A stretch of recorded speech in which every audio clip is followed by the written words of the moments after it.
तो दोस्तों, स्वागत है आपका हमारे नए वीडियो में, पॉलिटी एक्सप्लेन्ड के इस नए वीडियो में। आज हम बात करने वाले हैं प्लेटो की। प्लेटो का जन्म 427 बीसी से उनकी मृत्यु 347 बीसी में रही। ये बस एक जानकारी है, इम्पोर्टेंट नहीं है। यूजीसी के नज़रिए से इस बारे में सवाल नहीं आते हैं, ठीक है जी।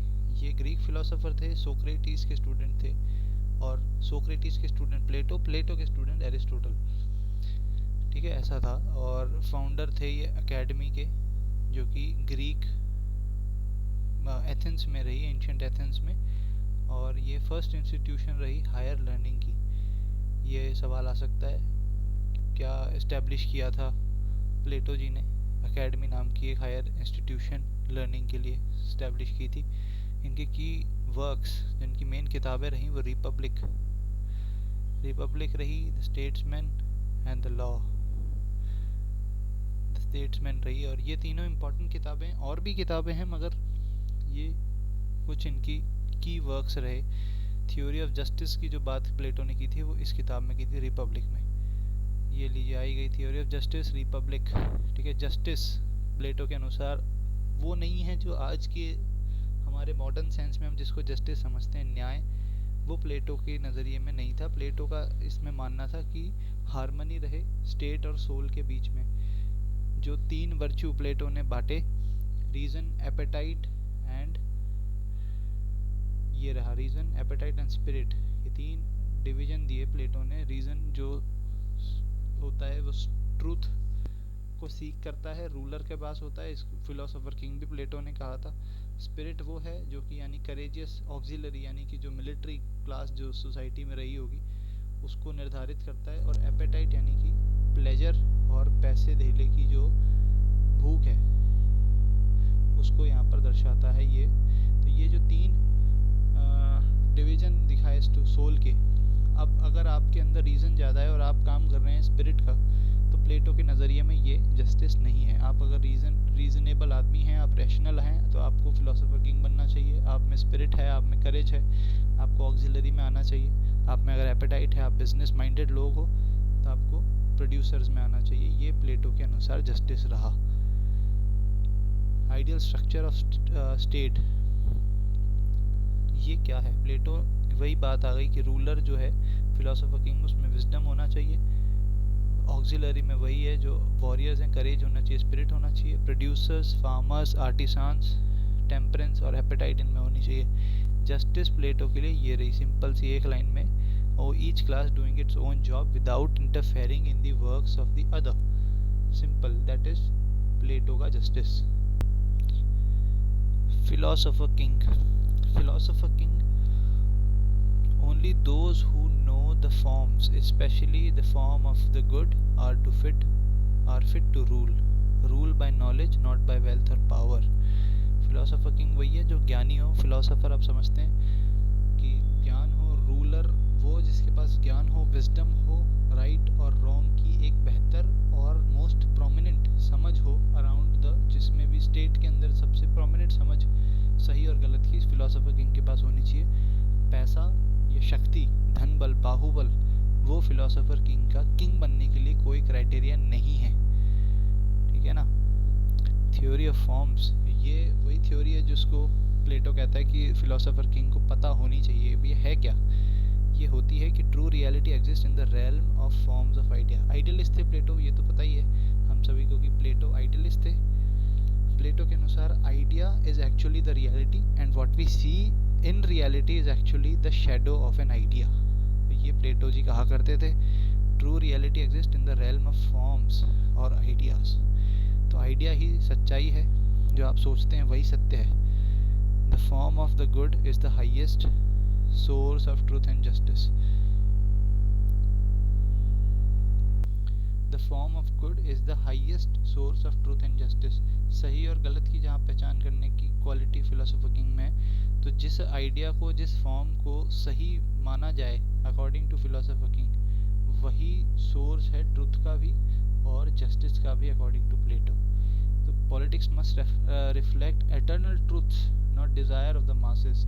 प्लेटो इस बात में यकीन नहीं करते कि पीपल प्लीजिंग हो, मास मोबिलाइजेशन हो, इस बात में यकीन नहीं रखते थे। जो सत्य है वही स्टेट की पॉलिसी में रिफ्लेक्ट होना चाहिए, ना कि जैसा कि पोलराइजेशन और मास मोबिलाइजेशन हम देखते हैं मॉडर्न टाइम्स में, वैसा नहीं प्लेटो प्रेफर करते थे। Education and the state. Education is equal to shaping soul toward truth. अब एजुकेशन सिस्टम जो प्लेटो ने एस्टैब्लिश किया था, उसी सिस्टम के अनुसार जो बच्चे हैं उनके अंदर वो जो तीन वर्चू, जो ट्रिपार्टाइट सोल जो बताया गया था कि तीन रीजन, एपेटाइट या स्पिरिट, वो डिस्टिंग्विश इसी एजुकेशन के माध्यम से प्लेटो के अनुसार किया जाता था।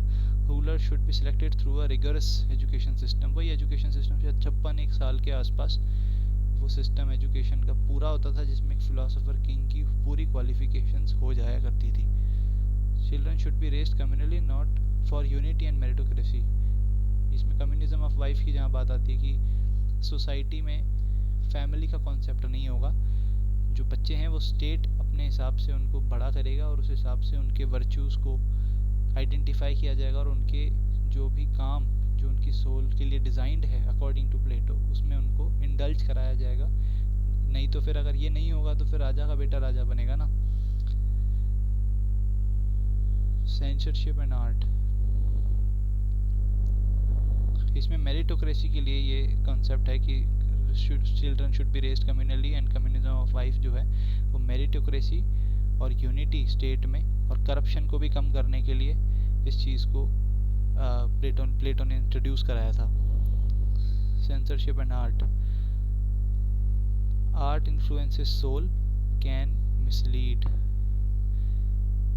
ठीक है जी, ये आर्ट इन्फ्लुएंस करती है लोगों को, ये तो हम आज भी देखते हैं। जैसे कोई अभी फिल्म आई थी एनिमल, काफ़ी हल्ला हुआ कि भाई हम किस तरह की वैल्यूज़ बच्चों के अंदर डालने की कोशिश कर रहे हैं। वैसे भी art is the greatest communicator of ideas. तो प्लेटो कहते हैं कि सोसाइटी में हार्मनी को वो डिस्टर्ब कर सकता है ये चीज़, तो सेंसरशिप होनी चाहिए आर्ट पे, पोएट्री पे, ड्रामा पे, टू प्रोटेक्ट मॉरल डेवलपमेंट। ये प्लेटो जी का मानना भी था और उनका एम्फेसिस था इस बात के ऊपर। Theory of communism and Republic. Republic के अंदर वो एक और थ्योरी की बात करते हैं। Rulers and auxiliary class should not own property और फैमिली, बिकॉज फैमिली जब होगी तब हमारे पास कई सारे तरीके के ऑब्लिगेशंस आ जाएंगी, उनके उनके लिए उनके प्रति ड्यूटीज़ होंगी। तो अगर जब हम फैमिली के प्रति ड्यूटीज़ निभाएंगे तो उससे पब्लिक ड्यूटी जो कि फिलोसोफर किंग की है, या ऑक्सिलरी क्लास जो कि वॉरियर क्लास जो है, उनकी जो स्टेट के प्रति ड्यूटी है उसमें करप्शन और डिसरप्शन आ जाएगा because of the family and because of their emotional bonding that they have. तो ये एक रेडिकल आइडिया था to ensure unity and eliminate corruption Plato का। इसके लिए उन्होंने मतलब बाद में इन्होंने किसी किताब में शायद लॉज के अंदर इस बात को उन्होंने खुद ने ही नलीफाई कर दिया था कि यार ये थोड़ा रेडिकल हो गया, थोड़ा ज़्यादा बोल गया मैं। The statesman rule by knowledge. ये रूल बाय नॉलेज स्टेट्समैन किताब के अंदर इन्होंने बताया था। Plato distinguishes between true statesman and demagogue. तो ये जो स्टेट्समैन होता है भाई जो देश का पैट्रियट, एकदम देशभक्त, धरती का पुत्र। और डेमागोग ये जो होता है इसको कहते हैं मतलब एक ऐसा लीडर जो कि लोगों को मैनिपुलेट करे, उनकी पर्सनल डिज़ायर्स, बायसेस और इन चीज़ों को अपीज़ करके अपने आप को पॉलिटिकली इस्टेब्लिश करे at the helm of the centre, है ना, द पावर सेंटर पे अपने आप को इस्टेब्लिश करे। तो डेमागोग और स्टेट्समैन के अंदर, ट्रू स्टेट्समैन के अंदर प्लेटो ने डिस्टिंग्विश किया था in the book of statesman. Politics is a science must be ruled by experts. तो एक्सपर्ट्स के द्वारा रूल किया जाए। प्लेटो का रूल बाय नॉलेज, ये जो आइडिया था ये स्टेट्समैन किताब के अंदर प्लेटो का निकल करके आता है। The laws second best state. Republic के बाद में रिपब्लिक थोड़ा सा यूटोपियन हो गया था, इस वजह से प्लेटो जो है दूसरा सेकंड बेस्ट स्टेट लेकर के आते हैं।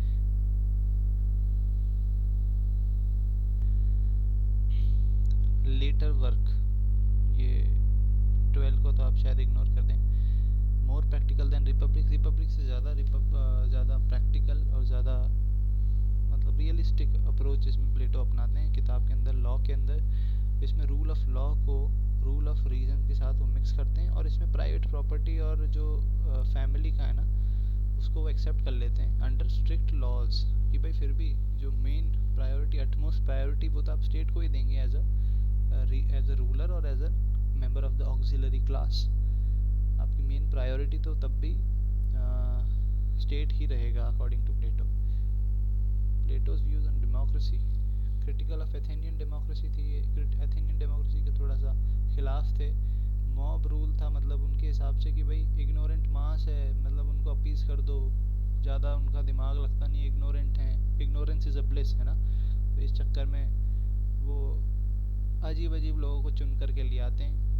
प्लेटो के काफ़ी क्रिटिक थे, ज़्यादा उनको पसंद थी नहीं। तो डेमोक्रेसी लीड्स टू टायरनी। प्लेटो को डेमोक्रेसी ज़्यादा भाई नहीं एथेन के अंदर। और डिक्लाइन स्टेट के लिए वो एक थ्योरी लेकर के आते हैं कि भाई डिक्लाइन कैसे होता है स्टेट्स का। तो ये माफ़ कीजिएगा, ये गलती हो गई। Theory of decline of states. Aristocracy वो उनके अनुसार आइडियल स्टेट है भाई। टाइमोक्रेसी रूल बाय ऑनर ये होता है। फिर उसके बाद में ओलिगार्की रूल बाय वेल्थ, पैसे वाले लोग इकट्ठा हो जाते हैं कुछ फ्यू लोग और वो फिर अपना रूल करते हैं। Democracy rule by many. और tyranny worst form, each form degenerates into the next. तो यहाँ से शुरू होता है, तो यही ये बनता है, फिर ये बनता है, ये बनता है और ये बन जाता है। इस तरह से प्लेटो एक्सप्लेन करते हैं कि डिक्लाइन किस तरह से होता है एक आइडियल स्टेट का। क्रिटिसिज्म ऑफ प्लेटो भाई एंटी डेमोक्रेटिक थे, वो उनको भाई नहीं भाई एथेंस के अंदर डेमोक्रेसी। बोला यार ये लोगों को ज़्यादा कुछ पता तो है नहीं, नॉलेज है नहीं, लोग मतलब अपने 2-4% अपने थोड़े बहुत मुनाफे के लिए कोई आपको कुछ खिला दे पिला दे, आप वोट दिए आते हैं और आप जो है लीडर को चुन देते हैं, फिर आपकी वो रेड मारता है। बेसिकली ये प्लेटो का आइडिया था और वो इसको ज़्यादा पसंद करते नहीं थे। एलिटिस्ट थे, एलिट क्लास को बोलते थे कि भाई आप आएँ रूल करें, समझदारी से रूल करें, लोगों को तो ज़्यादा आइडिया है नहीं। टोटलिटेरियन लीनिंग थी भाई, थोड़ा सा all mighty all powerful regime को इस्टेब्लिश करने के फेवर में प्लेटो नज़र आते हैं। इंडिविजुअलिटी को डिनाई कर देते हैं, फ्रीडम को भी थोड़ा सा डिनाई करते हैं। बट येस फिर भी नॉर्मेटिव पॉलिटिकल थ्योरी की इन्होंने नींव रखी कि किस तरह से पॉलिटिकल साइंस इवॉल्व होगी। ये काफ़ी साल पहले थे प्लेटो तो भाई, काफ़ी सदियों पहले थे। तो इस चक्कर में प्लेटो फिर भी लेगेसी प्लेटो की ये रही कि उन्होंने एरिस्टोटल को इन्फ्लुएंस किया, जो कि जहाँ से हम शायद पॉलिटिकल साइंस की शुरुआत मानते हैं, है ना। वो इनके शिष्य थे एरिस्टोटल। एरिस्टोटल को इंस्पायर किया, सेंट ऑगस्टीन को इंस्पायर किया, रूसो जे रूसो को, हीगल ने बाद में कार्ल मार्क्स को इंस्पायर किया। प्लेटो की लेगेसी ये रही कि जस्टिस के ऊपर उन्होंने दुनिया की शायद पहली ही एकदम जस्टिस के ऊपर एक पूरी फुल फ्लेजेड थ्योरी लेकर के आने वाले प्लेटो ही थे। ये बात सही है कि उनकी जस्टिस थ्योरी आज के जस्टिस से थोड़ी मेल नहीं खाती है, बट स्टिल जस्टिस की बात करने वाले वो पहले ही थे। एजुकेशन के ऊपर इनका काफ़ी दबाव था। आइडियल स्टेट मतलब स्टिल डिबेटेड है, बट स्टिल उन्होंने एक बात तो कही। Major philosopher to merge ethics and politics, ethics को काफ़ी पॉलिटिक्स से जोड़ना, और पहले रहे ये उस फील्ड के कि भाई एथिक्स को पॉलिटिक्स में जोड़ा जाए, अच्छे तरह से रूल किया जाए, लोगों के इमेंसिपेशन इक्वालिटी के ऊपर रूल किया जाए और लोगों को अपने घर का बंदा समझ के स्टेट के प्रति ड्यूटी निभाई जाए। कंक्लूजन ये रहा प्लेटो का कि प्लेटो जो है पॉलिटिक्स को एक मॉरल और फिलोसॉफिकल प्रोजेक्ट समझते हैं, ना कि मतलब पावर और पैसे की कोई जरिया, कोई प्रोफेशन नहीं है। पॉलिटिक्स एक सेवा है अकॉर्डिंग टू प्लेटो, है ना। तो वाई शुड रूल ये था भाई एजुकेटेड आदमी हो, फिलोसोफर किंग हो, रिगोरस जो अपना एजुकेशन सिस्टम है उससे उसके द्वारा चेक्ड एकदम फुल पॉलिश्ड आदमी आए और वो रूल करे। जस्टिस की बात करते हैं, harmony with in individual and state. आपका जो काम है, जिसका काम उसी को साझे। आप अगर रीजनेबल हो आप रूल करें, आप में हिम्मत ज़्यादा है आप ऑक्सिलरी में आए, आप में भूख ज़्यादा है तो आप जो है वर्किंग क्लास प्रोड्यूसर क्लास में आए। तो ये इनका हिसाब था। Philosophy is the true path to good governance. तो फिलोसफी एज जैसे कि फिलोसोफर किंग ही जो है गवर्न करने के योग्य है, तो फिलोसफी ही गुड गवर्नेंस का एकमात्र जरिया है। तो ये हमारे कुछ नोट्स थे, हमने आपको समझाने की कोशिश की।